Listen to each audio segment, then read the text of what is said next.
আলহামদুলিল্লাহ, আজ 17 নভেম্বর 2025 বাংলাদেশের মানুষের জন্য একটি আনন্দ ঘন উপলক্ষ তৈরি হলো। ইতিহাসের একটি অনন্য দৃষ্টান্ত স্থাপিত হলো বাংলাদেশের বিচার বিভাগে।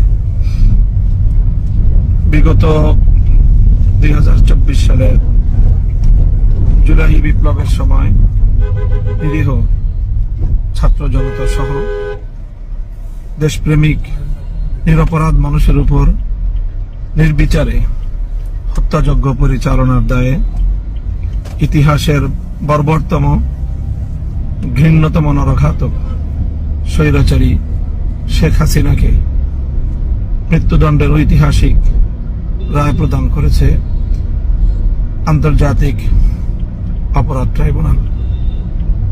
আমরা মনে করি এই বিচারের মধ্য দিয়ে প্রমাণ হলো জুলুম, অত্যাচার এবং মানুষের অধিকার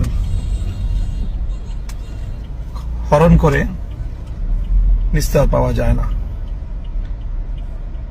দাম্ভিক স্বৈরাচারী শেখ হাসিনার এই পরিণাম বাংলাদেশের আগামী সকল শাসকদের জন্য একটি দৃষ্টান্ত হয়ে থাকবে। নিরীহ মানুষের রক্তে আর কারো হাত রঞ্জিত না হোক।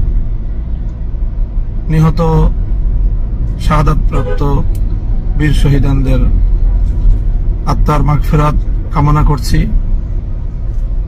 সেই সাথে যারা আপনজন হারিয়েছেন, আজকের ঐতিহাসিক রায়ের মধ্য দিয়ে তাদের অন্তর কিছুটা প্রশান্তি লাভ করবে, সান্ত্বনা পাবে। যারা জীবনের তরে পঙ্গুত্ব বরণ করেছেন, তারা একটি সান্ত্বনা নিয়ে জীবনের অবশিষ্ট সময়টুকু অতিবাহিত করতে পারবে। বাংলাদেশ ফ্যাসিবাদ মুক্ত, স্বৈরতন্ত্র মুক্ত একটি সুন্দর বাংলাদেশের দিকে এগিয়ে যাবে প্রত্যয়দীপ্ত কদমে। সেই প্রত্যাশা ব্যক্ত করছি আমরা।